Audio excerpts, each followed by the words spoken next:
السلام علیکم ورحمۃ اللہ وبرکاتہ۔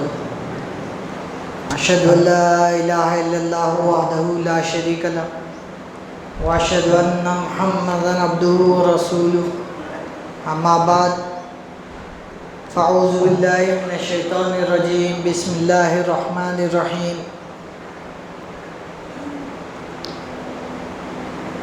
رب ہب لی من الصالحین فبشرناہ بغلام حلیم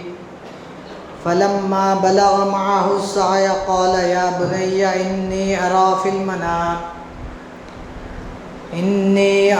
المنام انی اذبحک فانظر ماذا ترى قال یا ابت افعل ما تؤمر ستجدونی ان شاء اللہ من الصابرین فلما اسلما وتلہ للجبین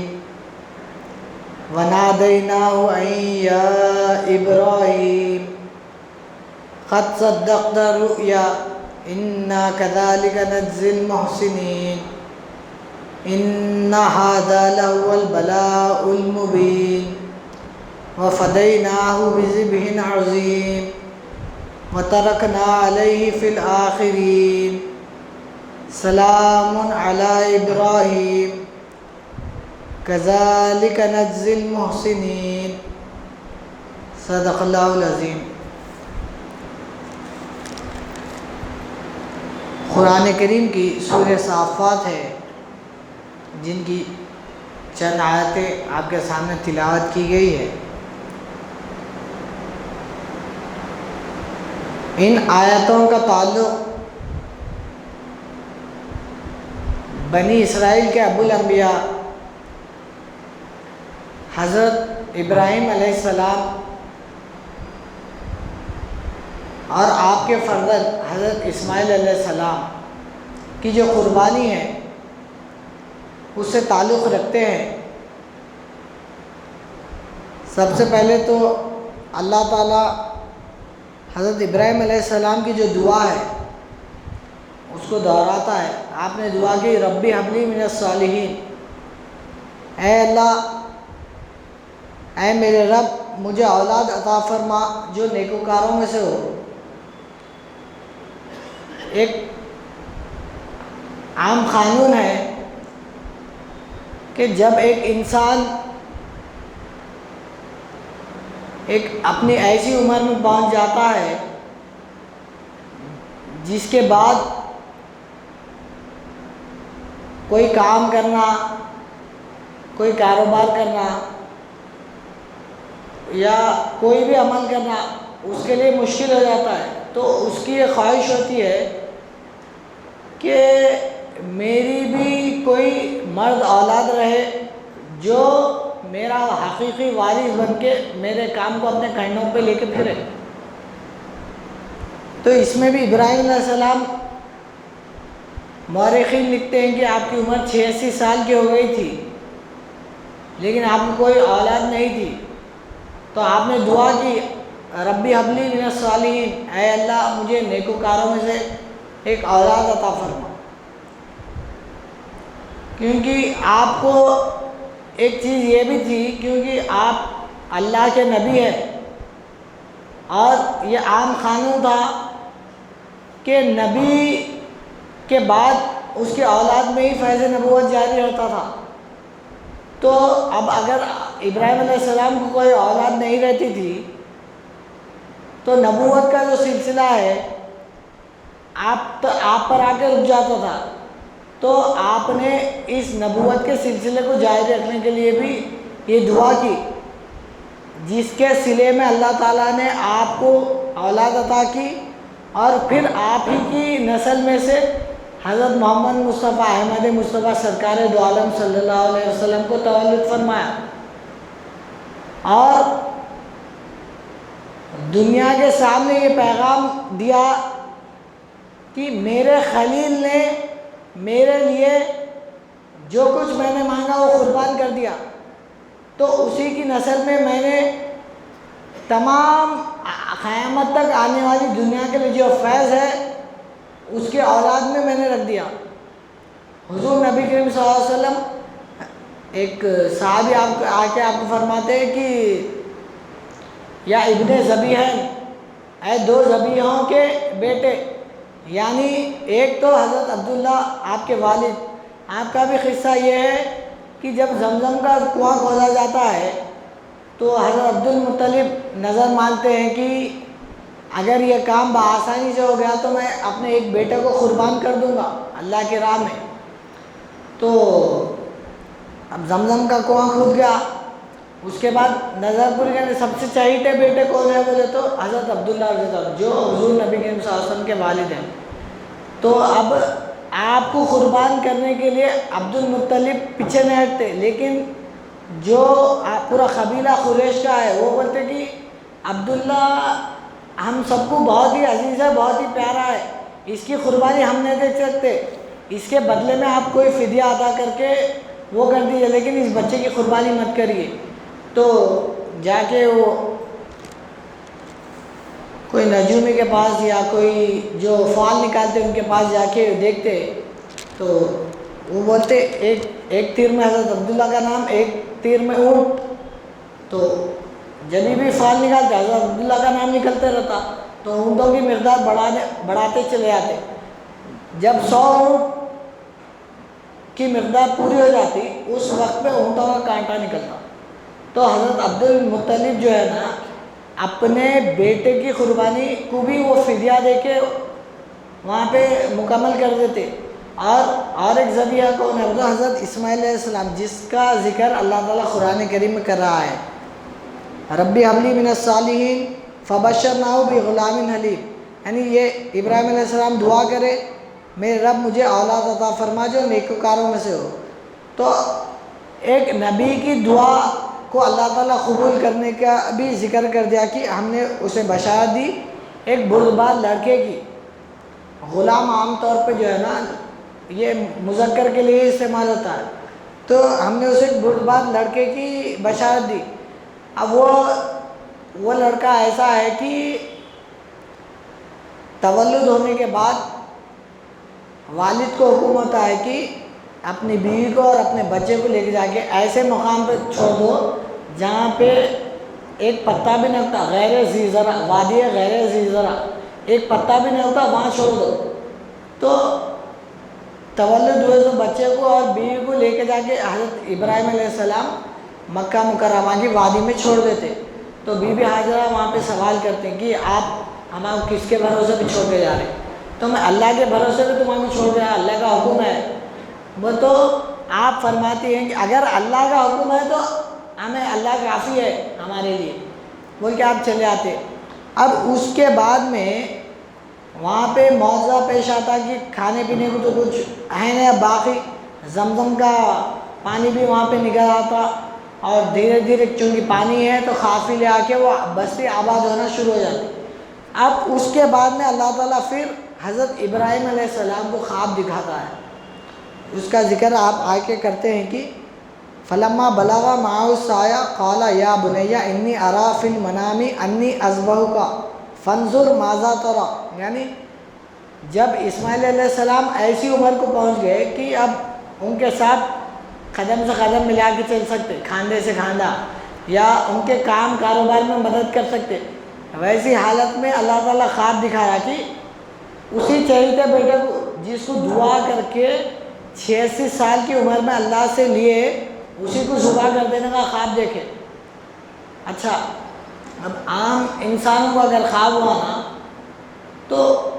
ان کے پاس کیا رہتا، بولتے ارے یہ خواب شیطان کی طرف سے بھی ہو سکتا، بول کے انہوں اپنے آپ کو بچانا چاہتے۔ لیکن حضرت ابراہیم علیہ السلام صدیق نبی ہے، تو آپ نے اپنے خواب پر بھی شک نہیں کیا، اور نبیوں کو جو خواب ہوتا وہ ایک طریقے کی وحی ہوتی، کیونکہ حضور نبی کریم صلی اللہ علیہ وسلم فرماتے ہیں کہ لم یبقى من النبوہ الا المبشرات، نبوت سے کچھ باقی نہیں ہے، صرف سچے خواب بشارتیں باقی ہے۔ تو وہی خواب حضرت ابراہیم علیہ السلام دیکھے اور آ کے اپنے بیٹے کو جو کہ چھوڑ کے واپس چلے گئے تھے، اس کے بعد میں بچہ 12-14 سال کا ہو گیا تو آئے آ کے سیدھا یہ خواب سنا رہے کہ میں خواب دیکھا میں تمہارا ذبح کروں، تمہاری اس پہ کیا رائے ہے؟ تو اللہ تعالیٰ جیسا کہ فرمایا تھا فَبَشَّرْنَاهُ بِغُلَامٍ حَلِيمٍ، ہم تمہیں ایک بردبار اور تمہاری بات سننے والا، تمہارے حکم کی پیروی کرنے والے اولاد عطا کریں گے۔ اس کا ثبوت دیتے ہوئے اسماعیل علیہ السلام شکوہ نہ کرے کہ آپ ہمارے کو یہاں چھوڑ کے چلے گئے تھے، پھر اب آتے کی بول رہے تھا میرے کو ذبح کرنا ہے، کیا تم کیا سوچتے؟ بول کہ آپ شکوہ نہ کریں اپنے والد سے، کیونکہ اللہ تعالیٰ جس کسی کو بھی نبوت عطا کرا اس کے اندر پہلے سے ہی حلیم طبیعت واقع ہوئی، یعنی اللہ کے ہر حکم کو ماننا۔ تو آگے اللہ فرماتا ہے کہ اسماعیل علیہ السلام فرمایا ستجدونی انشاءاللہ من الصابرین، یعنی اے میرے والد صاحب، آپ کو جو حکم ملا اللہ سے، جو خواب دیکھے آپ نے، جو آپ کو اللہ سے حکم ملا اس حکم کو آپ کر گزریے، انشاءاللہ آپ مجھے صبر کرنے والوں میں سے پاتے ہیں۔ فلما اسلما وتلہ للجبین، پھر جب دونوں راضی ہو گئے، باپ بیٹے کو قربان کرنے کے لیے اور بیٹا قربان ہونے کے لیے جب دونوں راضی ہو گئے، تو ابراہیم علیہ السلام اسماعیل علیہ السلام کو اپنے ماتھے کے بل لٹا دیے۔ تو جب اللہ تعالیٰ فرما رہا وَنَادَيْنَاهُ أَن يَا إِبْرَاهِيمُ، اور ہم نے ندا دی اے ابراہیم، قد صدقت رؤیا انا كذلك نجزی المحسنین، آپ نے اپنا خواب سچا کر دکھایا اور ہم احسان کرنے والوں کو ایسے ہی جزا دیتے ہیں۔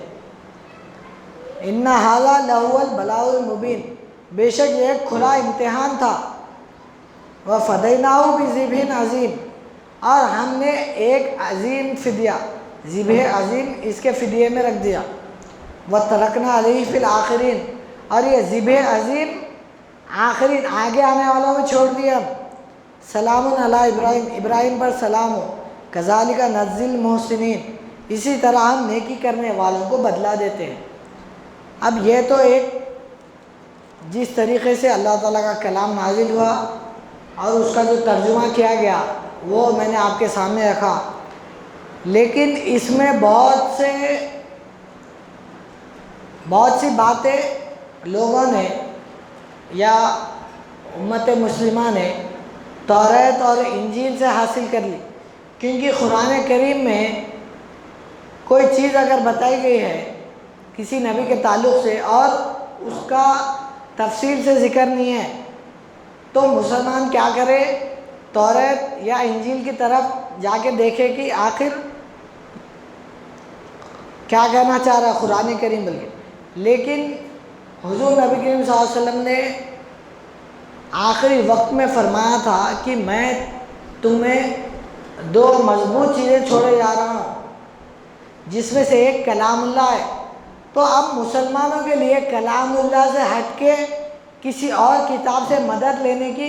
ضرورت پیش نہیں ہے۔ جس قدر اس سمندر میں غور کریں گے اس کے اندر سے اتنے جواہرات نکال سکتے مسلمان۔ رب ہب لی من الصالحین، اور اس میں جو دعا ہے قرآن کریم میں، حضور نبی کریم صلی اللہ علیہ وسلم فرماتے ہیں کہ قرآن کریم میں جو دعائیں جو نبیوں کے تعلق سے بھی ہے نا، اس کو بھی ایک مسلمان مانگ سکتا۔ تو اب یہ جو دعا ابراہیم علیہ السلام کی قرآن کریم میں آ کے ہر مسلمان کے لیے ایک نمونہ ہے کہ اپنے خاندان میں یا اپنی نسل میں نیک اولاد کی تمنا کرنا۔ اس کے صلے میں اللہ تعالیٰ آپ کو نیک اولاد عطا بھی کرتا، لیکن پھر آپ کے اوپر یہ ذمہ داری بھی ڈالتا کہ اب اپنی پیاری سے پیاری چیز کو اللہ کی راہ میں قربان کرو، کیونکہ ابراہیم علیہ السلام کو اور بعض تفاسیر میں یہ بھی ہے کہ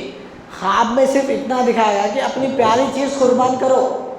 تو آپ سمجھ گئے کہ اس عمر میں اللہ سے دعا کر کے جو بیٹا میں نے حاصل کیا ہے اس سے پیاری میرے لیے کوئی چیز نہیں ہے، تو اب میں اس کی قربانی کروں گا۔ تو اس کا روحانی پس منظر یہی ہے کہ ہم چاہے جس بھی عمر میں پہنچ جائیں، ہم خود تو اللہ کے لیے قربانی دینا ہے، لیکن ہماری اولاد کے لیے بھی دعا کرنا ہے کہ اللہ ان سے قربانی لے، ان کو قربانی کے قابل بنائے، ان کو قبول کرے۔ اور ہم اگر اسماعیل علیہ السلام کی زندگی کو دیکھیں تو آپ اپنے والد سے شکوہ نہ کریں، شکوہ نہ کر کے جیسے ہی آپ کو والد کا حکم ہوا کہ تم آپ کو قربان کر دو، بلکہ میں خواب دیکھا، تو آپ بولے آپ کو جو حکم دیا گیا وہ کریے۔ تو یہ چیز کس طرح پیدا ہوئی؟ کیونکہ اسماعیل علیہ السلام کو چھوڑ کے آپ تو آپ کی صحبت میں نہ رکھے تھے۔ تو علامہ اقبال فرماتے ہیں یہ فیضان نظر تھا یا مکتب کی کرامت تھی، سکھائے کس نے اسماعیل کو آداب فرزندی۔ جو اللہ کی طرف سے منتخبہ وجودیں ہوتے ہیں ان کی ربوبیت اللہ تعالیٰ اپنے ذمے لے لیتا ہے، اور بچپن سے ہی ان کی ربوبیت کرتے ہوئے آتا ہے۔ آپ اگر دیکھیں گے ابراہیم علیہ السلام کا جو اسوہ حسنہ ہے، اس لیے اللہ تعالیٰ قرآن کریم میں فرمایا کہ کانت لکم اسوۃ فی ابراہیم، یعنی ابراہیم علیہ السلام کی زندگی میں بھی تمہارے لیے نمونہ ہے۔ کس طریقے سے نمونہ ہے؟ آپ کیا کریں، جب آپ کے جو قبیلے کے لوگ بت بنا کے بیچتے تھے، آپ کو بھی بیچو بولے، تو آپ یہ نہیں سوچے کہ ارے یہ میرے سے بڑے ہیں میں ان کو کیسا بولوں، لیکن حق بات آپ ان کے سامنے رکھ دیے کہ یہ تمہارے بت تو کچھ ہل بھی نہیں سکتے، مکھی بھی نہیں اڑا سکتے، ان سے کیا توقع ہے۔ اور جو ہے اس کے بعد میں نعرے نمرود میں گئے آپ، نمرود جو ہے نا آپ کو آگ میں بھی ڈال دیا۔ آپ ہر امتحان کو اللہ کی رضا میں راضی رہ کے ہر امتحان کو پار کرے، اس کے بعد آپ وہیں پہ نہیں رکے، یہ دعا کرے ربی حبلی من الصالحین کہ اے اللہ جو تم مجھ سے کام لیا اب میری اولاد سے بھی وہی کام لے، میری اولاد کو بھی تو نبوت کے منصب پہ قائم کر کے اب ان سے بھی یہ کام لے جن سے انسانوں کی ہدایت ہو سکے۔ اور اس میں ایک کمال یہ ہے کہ ہم جو بقرعید مناتے یا عید الاضحیٰ، عام طور پہ ہندوستان میں بقرعید بول کے مشہور ہے، تو عید الاضحیٰ میں جو ہے صرف سال کے 3 دن مخصوص ہے،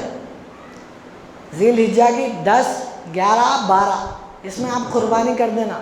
اس میں اللہ تعالیٰ فرماتا ہے کہ تمہاری استطاعت کے مطابق قربانی کرو، تمہارے پاس اتنی رقم ہے کہ تم ایک چھوٹا جانور لا کے قربانی کر سکتے کرو، اگر تمہاری حیثیت ہے کہ تم کچھ بڑا جانور قربان کر سکتے کرو۔ اللہ کو نہ اس جانور کا خون پہنچتا ہے نہ گوشت پہنچتا ہے، لیکن تمہارا تقویٰ جو اللہ کو پہنچتا ہے۔ تو اب یہ 3 دن مخصوص رکھا، 3 دن میں آپ کم سے کم کی قربانی کر دو، اللہ کے پاس قبول ہے۔ سال بھر میں آپ کروڑوں کی بھی قربانی کر دو، اللہ کو اس قربانی کا درجہ نہیں دیتا اللہ تعالیٰ۔ تو یہاں پہ ایک وہ ہے کہ جو اسلام کے جواہر ہے، اس میں سے فتح کے پہلے کے جو جواہر ہے، اس میں اپنی قربانی اگر پیش کرے تو اللہ کے پاس قابل قبول ہے۔ اس لیے حضرت صاحب فرماتے ہیں فتح اسلام بڑی چیز نظر آتی ہے، یہ وہ دن ہوں گے کہ ایمان نہ کام آئے گا۔ تو آپ کے ایمان کا ثبوت دینا ہے، آپ کے ایمان سے قربانی دینا ہے، تو آپ کے لیے صرف 3 مرحلے تیار ہے: تبلیغ، ہجرت، غزوات۔ اس کے بعد یہ جو طویل عرصہ ہے اس میں آپ کی قربانی قبول ہے۔ لیکن اگر آپ سوچیں گے کہ جب فتح ہوگی، جب ہمارے نظارہ دکھیں گا کہ لوگ جو ہے نا جاب اسلام میں آ رہے، جب ہم ہماری کچھ قربانی دیں گے، کچھ پیش کریں گے، تو اللہ تعالیٰ فرماتا ہے اس قربانی کی برابری نہیں کر سکتے۔ کیونکہ جو دیکھیے صحابہ کرام جو 10 سال مکے میں تکلیف سہے، یہاں تک کہ ان کو ہجرت کرنے پہ مجبور کر دیا گیا، اگر ان کے ایمان کی برابری فتح مکہ کے بعد آنے والوں سے کر دی جائے تو اللہ تعالیٰ کے پاس یہ قابل قبول نہیں ہے۔ اللہ تعالیٰ قرآن کریم میں فرماتا ہے کہ درجے رکھا صحابی کے، جس کو حضور نبی کریم صلی اللہ علیہ وسلم کا دور ملا ان کو عام الفاظ میں صحابی کہا جاتا ہے، لیکن صحابہ میں بھی درجے ہے۔ اسی وجہ سے 4 خلفائے راشدین ہیں، پھر 10 عشر مبشرہ ہے، پھر اصحاب صفہ ہے، ہجرت کرنے والے ہیں، پھر انصار ہے، ایسے بہت سے صحابہ میں کیٹیگریز ہے. لیکن آپ جس نے سبقت کر کے قربانی پیش کی، یعنی 3 دن بقرعید کے قربانی کر دی، اس کے بعد آنے والا سال بھر بھی ان سے زیادہ قربانی کرو، ان کا مقام نہیں حاصل کر سکتا. تو قرآن کریم میں جو اللہ تعالیٰ الحمد والناس جتنی بھی آیتیں ہیں، اس میں روحانی پہلو اس میں چھپا ہوا ہے. اب آپ دیکھیے، انسان کے پاس جب دماغ آیا، انہیں جو ہے نا زمین سے صرف اناج اگایا، لیکن جس طرح اس کے دماغ میں ترقی ہوتی گئی، انہیں اب اسی زمین سے پیٹرول بھی نکال رہا، کوئلہ نکال رہا، جو اس کو ہے وہ نکال لے رہا. اسی طریقے سے قرآن کریم پہ بھی جو جیسے طریقے سے غور کریں گا، اس کے اوپر یہ مضامین کھلتے. اب حضرت صاحب قبلہ عالم فرماتے ہیں کہ ہماری جماعت کا صدر قرآن کریم ہے، اور 1300 سال کے بعد قرآن کریم نے ہماری جماعت کی صدارت کو قبول کیا. تو اس وجہ سے ہی قبول کیا گیا کہ قرآن کریم میں یہ واقعات آنے کا اصل کیا مقصد ہے، اور قرآن کریم حقیقی معنوں میں ہم سے کیا کہنا چاہ رہا ہے. کیونکہ قرآن کریم میں آیت ہے کہ اللہ تعالیٰ نے وَمَا خَلَقْتُ الْجِنَّ وَالْإِنسَ إِلَّا لِيَعْبُدُونَ، ہم نے جنوں اور انسانوں کو نہیں پیدا کیا مگر اپنی عبادت کے لیے. اب عبادت کے جو معنی ہے، لوگوں نے نماز، زکوٰۃ، روزے، قربانی، حج، تسبیح کرنا، اس کو عبادت لیا. لیکن حضرت صاحب قبلہ عالم نے آ کر اس چیز کو واضح کر دیا کہ جس عبادت کے لیے اللہ نے انسان کو پیدا کیا گیا، وہ نماز، روزہ، حج، زکوٰۃ نہیں ہے، بلکہ اللہ میں فنا ہونا ہے. اور اللہ میں فنا ہونے کے لیے انسان کا ولی بننا بہت ضروری ہے. اور ولی بننے کے لیے حضرت صاحب قبلہ عالم فرماتے ہیں کہ جامعت والی ولایت ہوئی آغاز ان سے، اب ولی بننے کا تبلیغ ہے ایک ہی ذریعہ. اور تبلیغ کرنے کے لیے حضرت صاحب فرماتے ہیں، تبلیغ کرنے کے لیے 3 چیزوں کی ضرورت ہے. ایک پہنچانے والا، ایک وہ چیز جو پہنچائی جا رہی ہے، اور ایک وہ جس کو پہنچایا جا رہا ہے. اب دیکھنا بھی کہ اس کو ضرورت ہے کیا نہیں ہے. تو مسلمان کیا کرے، اس تبلیغ کو، اگر بریلی ہے تو صرف دیوبندیوں تک تبلیغ کریں گے، اگر دیوبندی ہے صرف بریلیوں تک تبلیغ کریں گے، اگر اہل حدیث ہے تو صرف درگاہ سے سجدے چھوڑا دیں گے. تو ان کی جو تبلیغ ہے وہ غیر اقوام سے زیادہ مسلمانوں کے آپس کے فرقوں میں ہی تبلیغ ہو گئی، جبکہ تبلیغ کا اصل حقدار ایک غیر مسلم ہے. کیونکہ حضور نبی کریم صلی اللہ علیہ وسلم کی حدیث ہے کہ اگر رائی کے دانے کے برابر بھی ایمان رہا تو جنت میں چلے جاتے. تو اب امت مسلمہ کی یہ ذمہ داری تھی کہ جن کے اندر وہ رائی کے دانے کے برابر بھی ایمان نہیں ہے، ان کے اندر وہ ایمان پیدا کرنا. لیکن مسلمانوں نے کثرت سے غیروں کو چھوڑ کے آج کیا بولتے مانو، ہمارے ہندو بھائی، ہمارے عیسائی بھائی، ہمارے سکھ بھائی، فلاں فرقے کا کافر، فلاں فرقے کا کافر، بہت آسانی سے. جبکہ اللہ تعالیٰ فرمایا وَاعْتَصِمُوا بِحَبْلِ اللَّهِ جَمِيعًا وَلَا تَفَرَّقُوا، تم اللہ کی رسی کو مضبوطی سے تھام لو اور فرقے فرقے مت بنو، تفرقہ بازی مت کرو. یہ ہر مولوی کی زبان سے آیت سنتے آپ، لیکن انہوں کیا بولتے معلوم، حضور نبی کریم صلی اللہ علیہ وسلم کی حدیث ہے کہ اگر 2 لوگ ایک دوسرے کو کافر بولیے، 2 مسلمان ایک دوسرے کو کافر بولے، تو ان میں سے ایک تو پکا کافر ہو جاتا. تو انہوں ہمارے کو پہلے کافر بولے، اس کی وجہ سے وہ کافر ہو گئے. یہ اصول پیش کرتے. جبکہ دیکھیے آپ، حضرت عمر رضی اللہ عنہ کا واقعہ ہے. آپ جو ہے نا دسترخوان پہ کھانا کھاتے رہتے، تو انڈے کی سفیدی الگ رہتی، زردی الگ رہتی. تو ایک صحابی غالباً حضرت ابو ہریرہ رضی اللہ تعالیٰ عنہ آتے، یا کوئی اور صحابی آ کے وہ منظر دیکھ کے فرماتے کہ عمر کافر ہو گیا، عمر کافر ہو گیا. تو حضرت عمر رضی اللہ عنہ پریشان ہو جاتے، پریشان ہو کے سوال کرتے آپ ایسا کیوں؟ میں نے رسول اللہ کے دسترخوان پہ 1 سے بڑھ کے سالن ہے جگہ، آپ کے دسترخوان پہ 2 سالن ہے. تو آپ فرماتے ایسی بات نہیں ہے، مجھے کوئی بیماری ہو گئی ہے، اس وجہ سے حکیم نے کہا کہ انڈے کی سفیدی الگ کھائیے، زردی الگ کھائیے، کہ 2 سالہ نہیں ہے، ایک ہی انڈا ہے بول کے آپ فرماتے. تو اگر کسی مسلمان کے کہنے سے کوئی کافر ہو جاتا تو نعوذ باللہ یہ بات جو ہے نا بہت آگے تک چلے جاتی، کیونکہ سرکار دو عالم صلی اللہ علیہ وسلم سے ہٹ کے اگر کوئی عمل ہوا صحابہ کرام برداشت نہیں کرے. لیکن آج جو یہ مولوی ہے یا بڑے بڑے مدرسوں سے فارغ ہونے والے ہیں، ان کے پاس قرآن کریم کا ترجمہ ہے، صرف قرآن کریم کا معنی نہیں ہے ان کے پاس، وہ صرف وہ ترجمے کو ہی معنی سمجھے ہوئے. لیکن قرآن کریم کا جو معنی ہے وہ وہی جماعت بتا سکتی جس کے اوپر قرآن کا نزول ہوا. حضور نبی کریم صلی اللہ علیہ وسلم کے اوپر قرآن کریم نازل ہوا عربی زبان میں، وہاں پہ کلام بھی عربی میں نازل ہوا، بولنے والے بھی عربی تھے، سننے والے بھی عربی تھے. یہ تفسیر کا، یہ ترجمے کا ان کے پاس وہ نہ تھا. لیکن جیسے ہی یہ کلام دوسرے ممالک میں گیا، اب یہاں کے لوگوں کو عربی نہیں آتی، تو ان کی یہ مجبوری ہو گئی کہ اس کلام کو اب ترجمہ کرنا، اس کی تفسیر کرنا. تو اس کے لیے وہ لوگ کیا کرے، دوسری کتابیں جیسے کہ بائبل ہے، توریت ہے، ان کا سہارا بھی لیے. اور بائبل میں جو ردف کی گئی، یعنی جو چینجز کیے گئے عیسیٰ علیہ السلام کا مقام بڑھانے کے لیے، ان چیزوں کو بھی یہ جو مولوی ہے بہت آسانی سے رکھ دیا. کیا بولتے ہیں آج کہ عیسیٰ علیہ السلام چوتھے آسمان پہ زندہ ہے، بول عیسائی آسانی سے سوال رہتے ہیں. مبلغین کی باتیں ہیں یہ. کیا فرماتے مولانا سعید بن وحید صاحب مبلغ اسلام کہ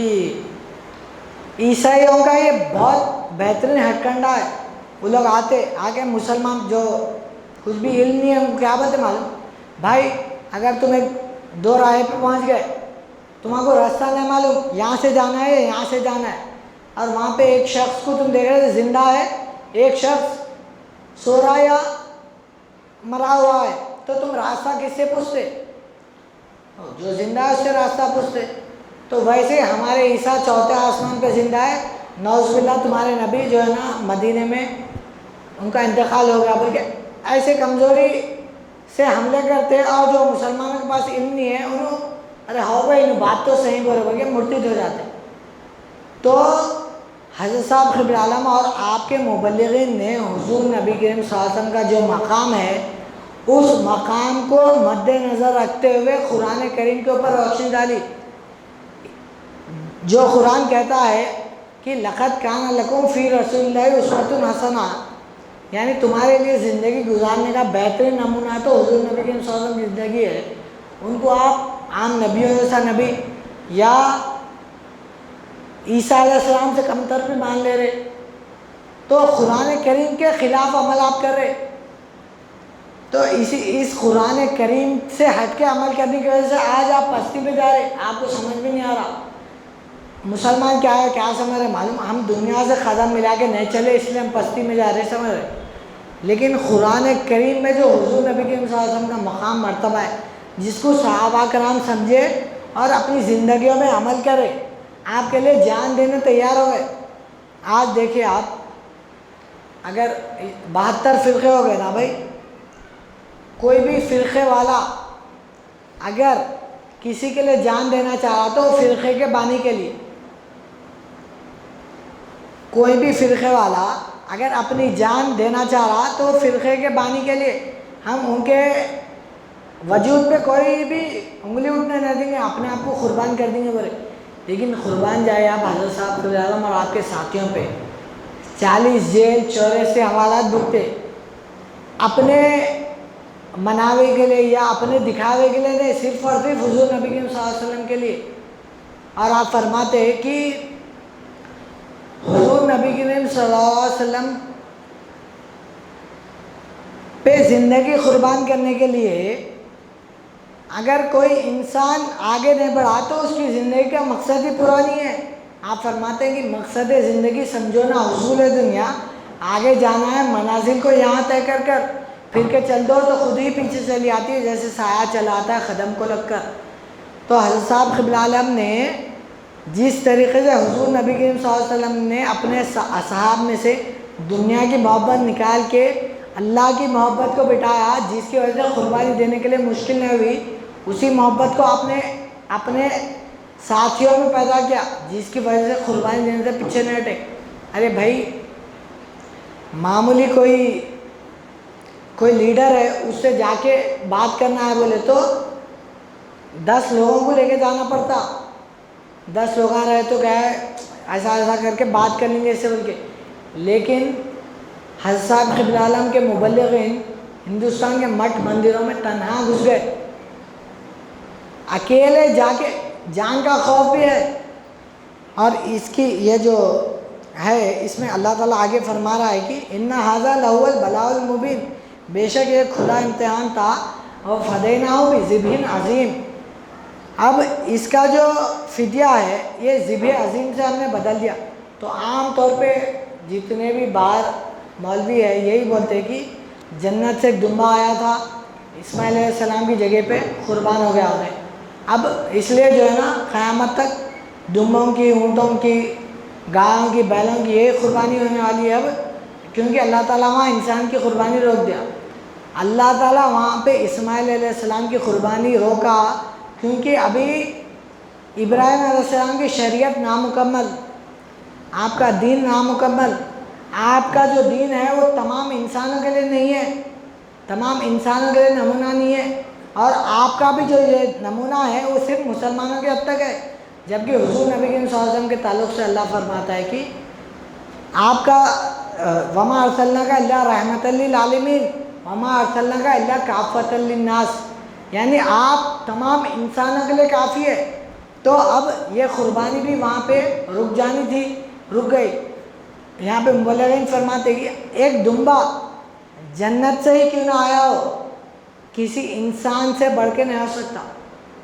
تو یہاں پہ یہ کہنا کہ اسماعیل علیہ السلام کے فدیے میں دمبے کی قربانی ہوئی، یہ سراسر ایک کمزوری اور ایک غلطی ہے، کیونکہ قربانی کو وہاں پہ صرف روک دیا گیا۔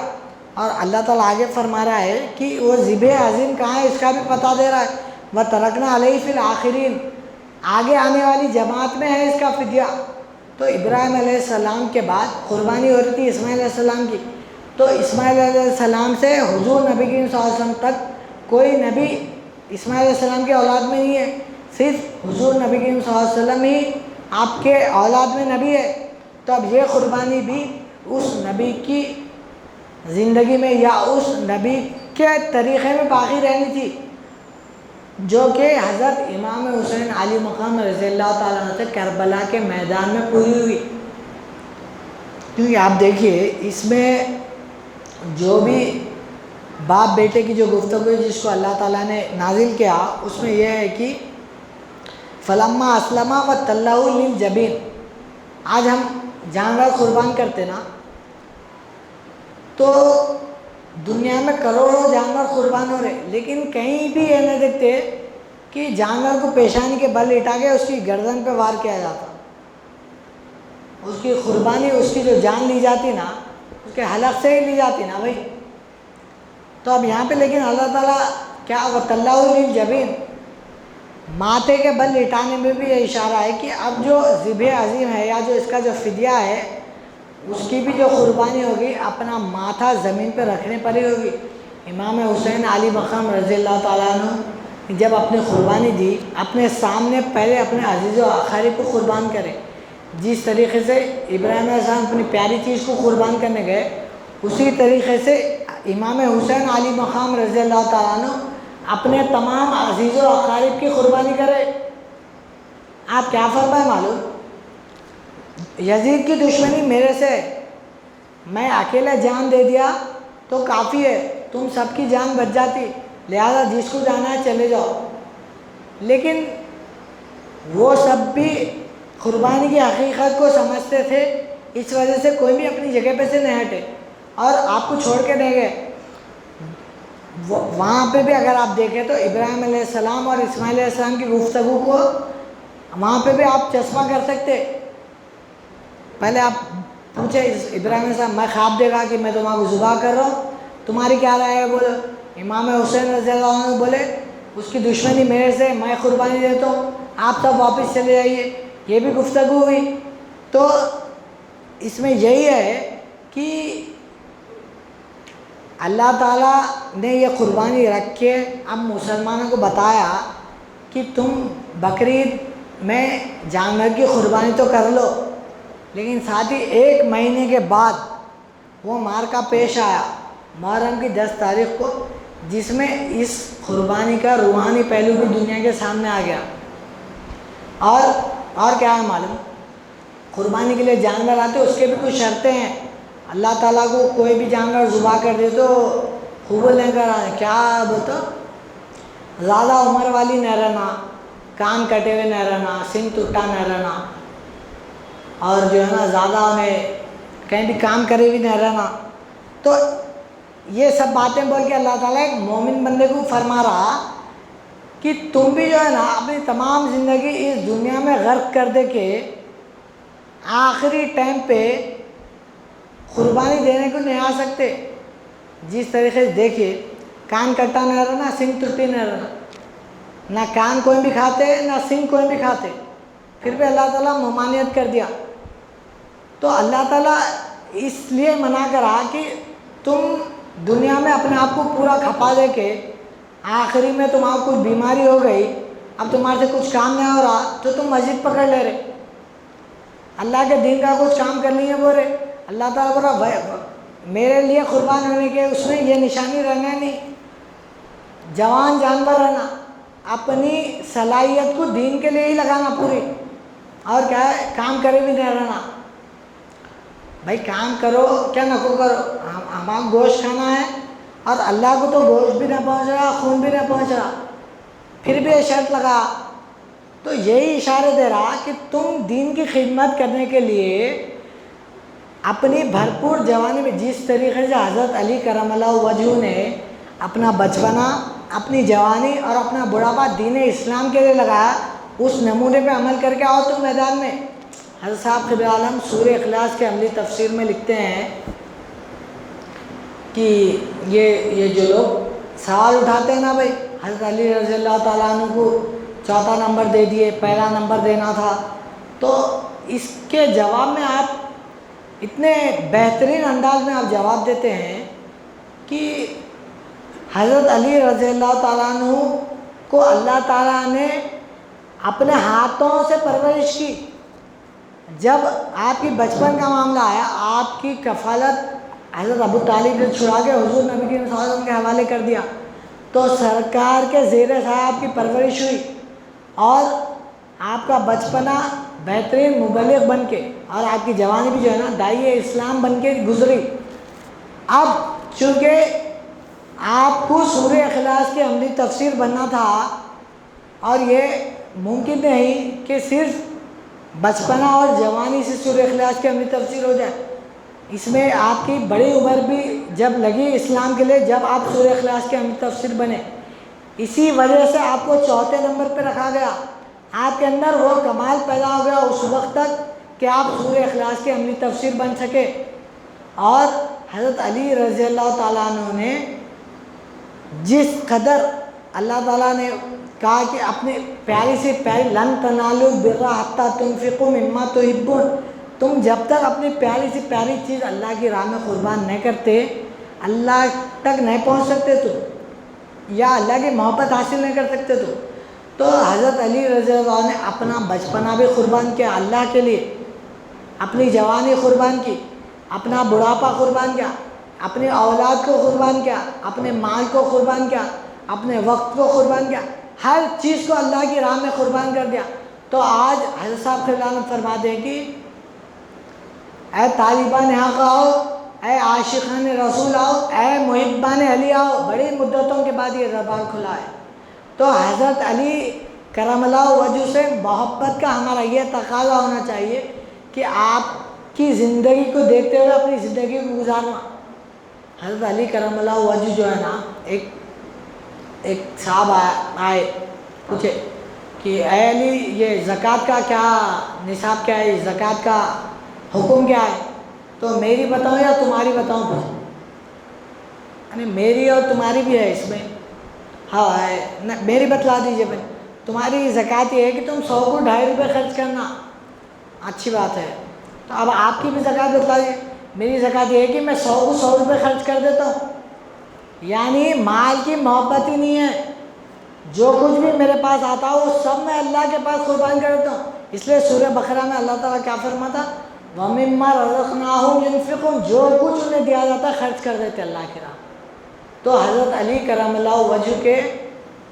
زندگی مبارک میں کہیں پر بھی آپ کو یہ نہیں ملتا کہ کچھ مال اپنے لیے یا اپنے اولاد کے لیے جمع کر کے رکھے ہوئے۔ ایک واقعہ تو آپ کا یہ ملتا ہے کہ کئی دن کا فاقہ ہے گھر میں، روٹیاں ہے گھر میں، دسترخوان پہ تک بیٹھ گئے، اور جبھی جو ہے نا ایک سائل آگے کچھ کھانے کے لیے ہے تو دو، کئی دن کا فاقہ ہے، انسان جو ہے اپنی بھوک تو برداشت کر لیتا، لیکن اپنے بیوی بچوں کی تنگی جو دیکھ نہیں سکتا۔ لیکن قربان جائیے آپ اس گھرانے پر کہ بی بی فاطمہ رضی اللہ تعالیٰ عنہ اور امام حسنین کریمین رضی اللہ تعالیٰ عنہ اپنے والد اور اپنے شوہر سے کچھ مطالبہ سوال بھی نہیں کر رہے، ہم اتنے دن کے بھوکے ہیں، آپ وہ اٹھائے اور لے کے جا کے سائل کو دے دیے۔ اور ایک واقعہ یہ بھی ہے کہ حضرت علی کرم اللہ وجہ جو ہے نا کوئی مدد کے لیے آتے، کچھ مدد کریے تو آپ کے پاس کچھ بھی نہیں رہتا، تو آپ جا کے یہودی کے پاس مزدوری کرتے دن بھر،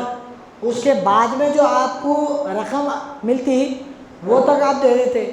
تو یہ مال سے بے نیازی ہے، اسی لیے آپ کو ابو تراب کا لقب دیا گیا۔ آپ کو جو ہے نا مال سے اس قدر بے نیازی تھی، اسی لیے حضور نبی کریم صلی اللہ علیہ وسلم نے فرمایا کہ تھے علی عرش مولا پہ محمد کے ساتھ، ابو بکر و عمر و عثمان و بلال ابشا، ہلکی صورت میں سدرے میں صحابہ سارے، جہاں پہ جبرائیل کے پر جلنے کا اندیشہ تھا، سدرے میں جو ہے نا تمام صحابہ ہیں، لیکن یہ جو 4 صحابہ کو رکھا گیا وہ نمونے کے لیے۔ بھائی اگر انسان کو ایک زیادہ مقدار بتائی جائے تو اس کے لیے عمل کرنا مشکل ہے، کس کس سے کیا کیا عمل کریں گے، تو اس کی آسانی کے لیے اللہ تعالیٰ کی یہ سنت ہے، اور حضور نبی کریم صلی اللہ علیہ وسلم نے پیشن گوئی کی کہ میرے بعد 4 خلیفے ہوں گے، اور پھر سے جب خلافت علی منہاج نبوت قائم ہوگی تو وہ 8 خلیفوں سے پوری ہوگی، کیونکہ یہ ان سے کمزور رہیں گے۔ صحابہ کرام چونکہ طاقتور ہے اور جو بعد میں آنے والے وہ کمزور رہیں گے، اس لیے ان کی تعداد دگنی ہے۔ تو اللہ تعالیٰ اس قربانی کو بتلا کر یہی اب مسلمانوں سے قربانی طلب کرا۔ عام طور پہ مسلمان جو ہے نا صرف جانور کو قربان کر دے کہ ہماری قربانی ہو گئی سمجھ رہے، لیکن جانور کی قربانی سے بھی کیا سبق ہے وہ حضرت صاحب قبلہ علم اور آپ کے ساتھیوں نے بتلا دیا۔ اب ہماری یہ ذمہ داری ہے کہ ہم جو ہماری پیاری سے پیاری چیز ہے، ہمارا وقت ہے، ہمارا مال ہے، ہماری جوانی ہے، ہماری طاقت ہے، ہمارا عہدہ ہے، ان سب چیزوں کو استعمال کر کے صحیح دین اسلام کی کس طریقے سے خدمت ہو سکتی اس طریقے سے خدمت کرے، کیونکہ حضرت صاحب قبلہ فرما چکے ہیں کہ آئیں گے ہند کو فردوس فتح کر لے کر، جو مجھے چاہتے ہیں ان کی حکومت ہوگی، آئیں گے ہند کو فردوس فتح کر لے کر۔ تو یہ آپ کا آخری فیصلہ ہے، آپ کا جو اعلان ہے کہ تمام ہندوستان مسلمان ہونے والا ہے، یہ اس کی جو مدت ہے یا اس کا جو وقت ہے وہ اللہ کے پاس مقرر ہے۔ اب بس ہمارے کو اگر یہ جو بہتا ہوا پانی ہے یا جو بہتا ہوا کلام ہے اس میں سے اگر کچھ حاصل کر لینا ہے تو یہی ہمارے لیے موقع ہے اور یہی ہمارے لیے وقت ہے، کیونکہ 3 دن گزرنے کے بعد آپ بڑی سے بڑی قربانی 1000 سالہ دور میں پیش کریں گے۔ اس لیے آپ دیکھیے فیض عبد کے 1000 سال دور میں ایک سے ایک ولی کا قصہ ملتا ہمارا کہ کئی دن جو ہے نا بھوکے رہے، کئی دن جو ہے اکیلے جا کے تنہا رہ گئے، ہر وہ چیز کرے، بہت بڑے قربانیاں دیے۔ اگر عام طور پہ ارے کیا قربانی دیے بولتے، لیکن قربانی کی اہمیت اس وقت ہے جب اللہ آپ سے قربانی چاہتا ہے۔ تو اللہ نے جب ندا دی کیا یا ایھا الذین آمنوا اذا نودی للصلاۃ من یوم الجمعہ، جمعہ جمع ہونے کے دن جب اللہ نے ندا دی، جو وجود جمع ہو گئے، اب ان کی قربانی کا مقام کوئی بعد میں آنے والے 1000 سالہ دور میں بھی اس سے بڑی قربانی دے کر بھی وہ مقام حاصل نہیں کیا جا سکتا۔ تو یہی بات اللہ تعالیٰ فرما رہا ہے، اور سلام علی ابراہیم کذالک نجزی المحسنین، اسی طرح ہم نیکی کرنے والوں کو بدلہ دیتے۔ اور یہ جو بدلہ ہے حضرت ابراہیم علیہ السلام کو حضور نبی کریم صلی اللہ علیہ وسلم کی امت میں آپ کی یہ بھی دعا ہے کہ ربنا وجعلنا مسلمین لک ومن ذریتنا امتا مسلمۃ لک، اے اللہ مجھے امت مسلمہ میں پیدا، اس کا عام طور سے ترجمہ باہر کیا کر دیتے مان، اے اللہ مجھے فرما بردار بنا اور میری اولاد کو بھی فرما بردار بنا۔ تو آپ تو فرما بردار ہے، یہ جو تذکرہ شروع ہو رہا اس سے بات یہی ثابت ہو رہی کہ فبشرناہ بغلام حلیم، فرما بردار بیٹے کی ہی بشارت دی گئی، اور ابراہیم علیہ السلام بھی فرما بردار ہے، اسی لیے آ کے قربانی کرے اپنے بیٹے کی۔ تو اب اس چیز کو روحانیت میں اگر دیکھیں تو حضور نبی صلی اللہ علیہ وسلم کے دربار میں تمام انبیاء زانو ادب طے کیے ہوئے بیٹھے، اس کی روحانیت یہ ہے۔ بارک اللہ لنا ولکم فی القرآن العظیم ونفعنا ایاکم بالآیات والذکر الحکیم انہ تعالی جواد قدیم ملک بر رؤوف ورب حلیم برحمتک یا ارحم الراحمین۔